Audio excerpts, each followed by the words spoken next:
Bonjour, c'est Laurie Jacques Côté du musée Minéraux. Aujourd'hui, on vous propose des capsules exclusives en lien avec notre nouvelle exposition temporaire Paléomission à la recherche du paresseux préhistorique du Musée de la nature et des sciences de Sherbrooke. On vous invite à venir découvrir un petit peu mieux la faune préhistorique. Bonne écoute! Marie-Ève, aujourd'hui, j'ai envie de te proposer, on regarde la mégafaune préhistorique parce que il y a des animaux assez étranges qui ont existé à l'époque des mammifères préhistoriques. Il y a des choses qui ont été un peu étranges sur les bords. Puis on les regarde ensemble, on va faire le top 9 des créatures qui avaient des aspects farfelus. C'est parti? C'est parfait. On commence avec le Chalicotherium. Le Chalicotherium est une élégante créature alliant l'aspect d'un cheval, d'un gorille et d'un rhinocéros. Là, tu vas me dire... Mais comment cela se peut-il? Mais comment cela se peut-il? Écoute, regarde l'élégante démarche que le Chalicotherium empruntait. Parce que oui, en plus de courir sur ses élégantes mains de gorille, il gambadait tel un cheval. Parfait, hein? Ensuite, il faut savoir que le Chalicotherium était quand même grand, comme un grizzly, et se servait de ses jolies mains pour attraper des feuilles et grimper dans les arbres et les manger de façon distinguée. Donc, voilà pour l'élégant Chalicotherium, qu'on peut aussi appeler, en fait, le rhino-cheval-gorille, que c'est un petit mot comme ça que je pourrais lui donner. Voilà. On enchaîne avec le Macrauchenia. Quelle douce créature qui est dans la subtilité, finalement. On parle quand même d'un chameau qu'on aurait mélangé avec un éléphant ou un tapir, ce qui veut dire qu'on est sur de jolis sabots, avec une belle bosse dans le dos, ainsi qu'une subtile petite trompe qui cache un dentier, ma foi, ô combien prédominant. Donc, elle est brillant comme ça, caché derrière une trompe. Imaginez à choumer avec ce genre de choses, ça donne un bruit comme... Voilà, tout à fait. Donc, le Macrauchenia, on parle d'une créature du Néogène qui va d'ailleurs, en fait, être découvert par Darwin lui-même, qui va découvrir le premier fossile de Macrauchenia. Cette créature, tout à fait, qui était un inoffensif herbivore qui aimait, en fait, se promener dans les plaines, était aussi la proie préférée des tigres à dents de sable, malheureusement, pour sa survie. Oupsie, effectivement. Donc, pour notre fameux élégant Macrauchenia, c'est ce qui fait le tour, cette créature. On enchaîne avec le Ceratogolus. Écoute, un aspect assez intéressant, merci. La marmotte viking ou la marmotte gauloise, ça dépend toujours, Gaulus, hein, Gaule, on a quelque chose ici. Ce rongeur à cornes, finalement, présentait deux belles petites subtiles cornes qui lui permettaient, en fait, d'avoir une défense intéressante, hein, parce qu'on s'est rendu compte qu'autant le mâle et la femelle présentaient ces jolis petits ornements sur le museau. La marmotte à cornes, finalement, vivait avec d'autres amis rongeurs dans des terriers au sol. Et c'est quand même un animal qui était en famille, donc on va le retrouver assez souvent ensemble. Le Ceratogolus, bien entendu, était un mammifère herbivore qui va manger autant graines et petites herbes, tout ça comme ça. Il va présenter aussi des grands pieds un peu plus palmés, type un peu presque canard, ornithorynque. Donc, on va avoir quelque chose d'assez intéressant comme mélange. Donc, c'est notre Ceratogolus. Mais voyons donc, c'est notre demain! Ça se peut pas! Elasmotherium. Comment?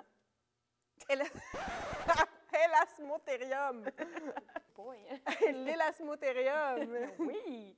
Une jolie licorne de 3 tonnes. Oh, mais c'est tout subtil.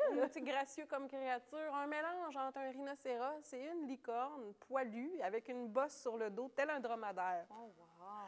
Ah, cette gracieuse créature serait d'ailleurs à l'origine du mythe de la licorne, car en trouvant ces fossiles, on aurait trouvé d'ailleurs cette corne, et voilà, le mythe de la licorne est né. Mais je comprends, c'est une créature de rêve. Absolument. Puis cette créature divine farfouillait le sol à l'aide de cette corne à la recherche de racines, de plantes, de peut-être. De peut-être, de tubercules. Absolument. Finalement, elle faisait de l'agriculture. Elle est en train de faire des sillons avec sa corne. Sûrement, mais tu veux pas ça dans ta requête. Non, clairement pas. Le prochain, nul autre que le Moetherium. Petit coup de cœur de la production ici. Tout à fait. Ah, le Moetherium vit dans les marécages, d'où son aspect un peu gluant et filiforme. Oui, effectivement. C'est un mélange entre un tapir, un éléphant, un hippopotame pygmée. Ça n'a pas bien été, là. Ça n'a vraiment pas bien été, Ah, OK. effectivement. Il se nourrit de plantes aquatiques et il les aspire gracieusement grâce à sa protubérance buccale. Là. Donc, C'est une espèce de trompe, là. exact. Ça devait faire un comme ça quand il aspirait des Tel plantes. un jeune Anthony dans un magasin de spaghettis. Il va aspirer comme ça. Sûrement, oui. Tout à fait. Puis en plus, en dessous de cette jolie trompe gracieuse, il y avait une mâchoire proéminente en dehors de sa bouche. Donc lui, le moiterium, la belle expression serait « il y a une bouchée d'avance à la tarte ».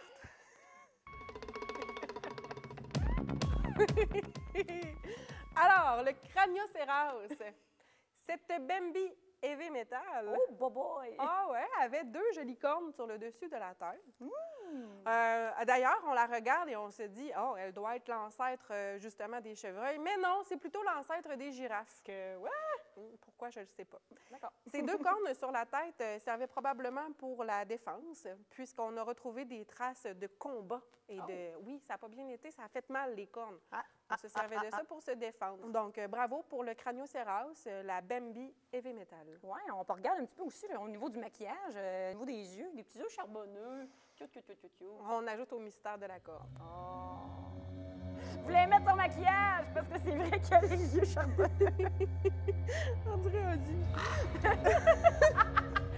Le miassis. Ah. Le miassis ressemble à un petit chien-chat. Chien-chat. Chien-chat. Le miassis vivait dans les arbres, était carnivore avec ses petites dents très pointues. Par contre, une des particularités du miassis est ces espèces de protubérances de chair pendouillantes au bas de son visage. Ah, c'est particulier. À quoi pouvaient-ils bien servir ces protubérances? Je ne sais trop, peut-être pour faire peur à ses proies. Ah, ça va élargir son visage. Oui, ou séduire sa partenaire. Qui sait? Ou peut-être que ça améliore l'aérodynamisme. Je sais pas trop. Nous ne savons guère à quoi servaient ces protubérances, mais ça lui donne un joli petit regard mystérieux et C'est gracieux. unique. Hein? Oui. Le glyptodon! Le glyptodon! Glyptodon, prise vite. Le glyptodon, un élégant mélange entre la tortue, le tatou et le rhinocéros pour une petite somme de 1300 livres ou encore, ce que ça pouvait représenter, une jolie voiture minivan. Quand même, hein? C'est assez esthétique.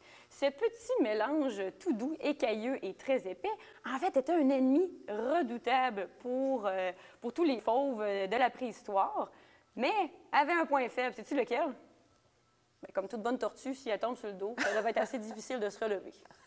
Effectivement. Le Placerias, une autre créature où ça n'a peut-être pas bien été au niveau du mélange. Donc, on va avoir autant un bec de perroquet. Ouais. Non, c'est ça. Un tour reptilien qu'on va pouvoir aussi associer en fait à la grosseur d'un hippopotame, même un peu à ses formes. Donc, ça va pas très bien quand tu mélanges perroquet et hippopotame. On a un herbivore quand même assez pesant qui va lui aussi en fait représenter presque une voiture minivan. Va se tenir dans les marais, hein, va se nourrir de plantes comme des algues, des choses comme ça. Et aussi, avec son bec crochu, va venir vraiment comme faire un sécateur. Il va venir faire un sécateur pour ouvrir autant des graines que du bois un peu plus rugueux, des plantes qui vont être un peu plus difficiles à ouvrir. Le Placerias, bien, il est court sur pattes, donc ça ne va pas se déplacer assez vite, malheureusement, qui va en faire aussi une petite proie un peu plus facile à atteindre. C'est tout pour nos capsules. On vous remercie de nous avoir écoutés, puis on vous invite à nous suivre sur notre chaîne YouTube et Facebook pour plus de contenu. Merci, à la prochaine!